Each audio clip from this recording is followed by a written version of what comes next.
New this morning, covering our local universities in the DMV. Here's a question.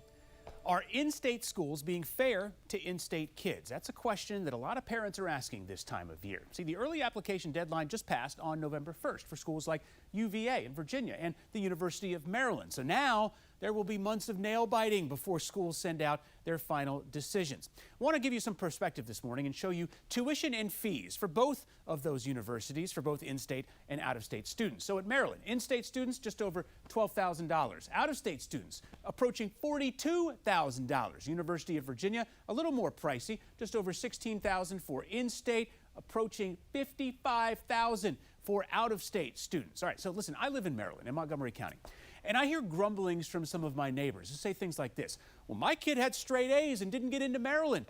I think they're going after the out-of-state kids so they can get more money. All right, so I wanted to get straight facts on that. So I reached out to Maryland and gathered some data to see if there might be any truth to that. Well, here's what I found. Well, the three most recent years that we have numbers for, okay? So Maryland enrolled between 30 and 31,000 students in the fall of 2022. The in-state resident rate, the number of in-state students they had, approaching 77%. Now, in 2003, that was 76%, and in fall of 2024, 76.4%. And this is interesting. At least 70% of the university's undergraduate student body has to be from Maryland because of a university system policy. In 2024, Maryland admitted 45% of those who applied. Now in Charlottesville, UVA has a similar policy. Their goal is to have a 2/3 majority of Virginia residents in the student population. So for the class that they admitted last year, fall of 2024, just over 4,000 freshmen, 66% of whom were in-state. And listen, in fall of 2025, 16% of applicants admitted, okay? So very, very selective. And another interesting tidbit, 51% of the incoming freshman class at UVA were from right here in Northern Virginia. So with 16% of applicants admitted, it's one of the most selective universities in the country. UVA is often referred to as a public Ivy.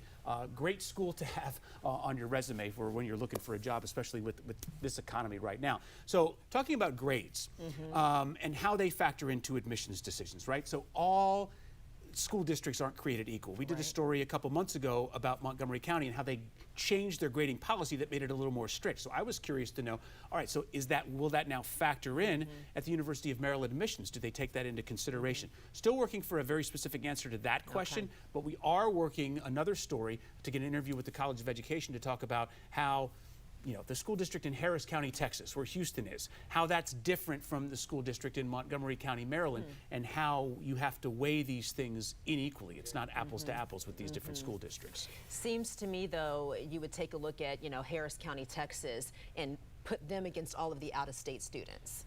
Don't mix them in with the in-state applications. Right, and that's what we're trying to get perspective on, because we want to know the nitty-gritty of how they're deciding, what they're deciding in these universities, and the cost. You see how expensive that was. That's why we're seeing a lot of dual enrollment high school kids taking classes, and community college is on the rise as far as people who are enrolling in that. So, yes, all right, very good information there. Well,